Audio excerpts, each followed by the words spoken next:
帕玛森，所谓的那个西方的臭豆腐。但是它的味道比较浓厚。那另外再加2种起司的话，它会比较温顺一点。郑俊元的人生在金融风暴那年转了好大个弯。8号司令的舞台从科技厂成了瓦斯炉边。认识葱姜蒜开始，然后慢慢的制作，然后叫料，然后自己调酱料，请顾问来学。身为中破塞的儿子，郑俊元开始研究厨艺，是在员工跟他借了几十万后落跑，才痛下决心。半熟的鸡腿淋上红酱，铺上 cheese 进烤箱，香气四溢。而用奇异果、苹果、柳橙、辣椒调和的水果酱汁，搭配鳕鱼，入口的酸辣滋味，正是他的人生体会。这样也不能怪人家啦，所以要怪我自己啦。所以自己发愤图强，在这个厨房里面有整整待了1年半的时间，都没有出来。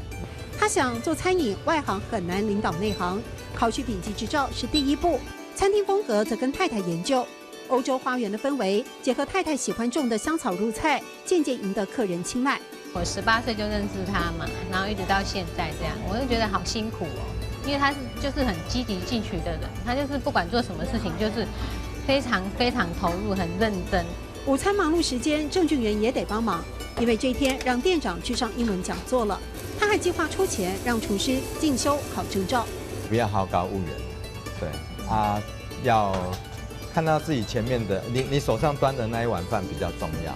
说自己的个性就是用人不疑，里面相信员工会懂得他的心意，一起打拼。我还是相信人的，对。让位快乐，让位快乐吧。是的。在金融风暴时，从科技业转业做餐厅，郑俊元曾经因为天真赔了钱，但他坚持不会赔掉对人性的信任。唔好按鸡高，张位快乐。